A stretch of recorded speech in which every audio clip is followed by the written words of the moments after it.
c'est une fierté aussi de pouvoir nourrir la France avec des produits sains. Et puis même moi avec des produits locaux, c'est ce qu'on mange, c'est une fierté.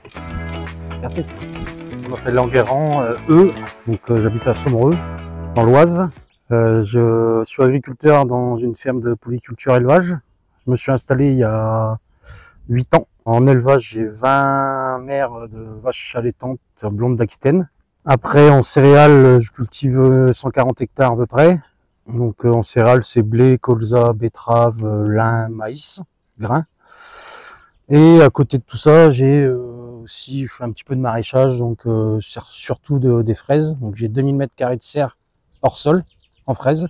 Et une autre serre de 1500 m² pour essentiellement la tomate, concombre, courgettes, poivrons. Et en plein champ, donc c'est surtout de la salade.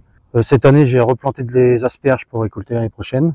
Donc c'est un nouveau produit que je vais avoir sur la ferme. Et j'ai aussi une machine en commun, une retourneuse à lin, avec un ami, et on fait de la prestation pour la linière de Granville. Ça fait 5 ans que je fais de la prestation.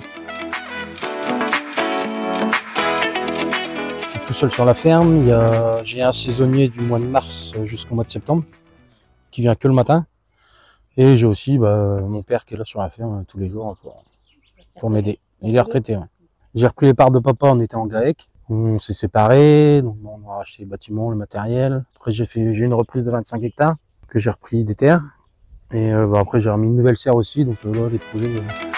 Alors les fraises, c'était des fraises en plein champ. J'avais une serre de légumes qui était déjà existante. Après moi j'ai arrêté les fraises en plein champ et j'ai mis que du hors-sol. Donc les deux serres là ils ont 2 ans. Avec la météo, quand les fraises ils arrivent à maturité, il suffit d'une semaine de pluie et puis ils sont toutes gâtées et puis ils sont foutus quoi. Ouais, et puis au niveau des herbages c'était compliqué. Sous serre, il n'y a aucune perte. En fait ça gère à peu près bien. Ça commence du mois de mars jusqu'au mois de mes fraises jusqu'au mois de juin.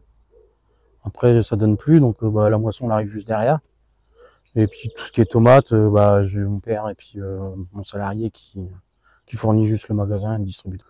C'est le matin, les bêtes, la cueillette de fraises, les traitements, après la vente directe à la ferme, donc être au magasin, remplir le distributeur, et puis beaucoup de gens, maintenant les gens se déplacent beaucoup à la ferme. Mes grands-parents ils faisaient déjà des fraises, donc ça fait peut-être 40 ans qu'on faisait de la fraise. Donc, ce qui me rend fier d'être agriculteur, c'est déjà d'avoir repris derrière mon papa. Depuis tout petit je suis dans la ferme, et puis après c'est une fierté aussi de pouvoir nourrir la France avec des produits sains, et puis même moi avec des produits locaux, c'est ce qu'on mange, quoi. C'est une fierté, quoi. Depuis le temps que je suis tout petit, je suis avec mon père dans la ferme. C'est vraiment un métier que j'aime, quoi. Même pas un métier, c'est une passion.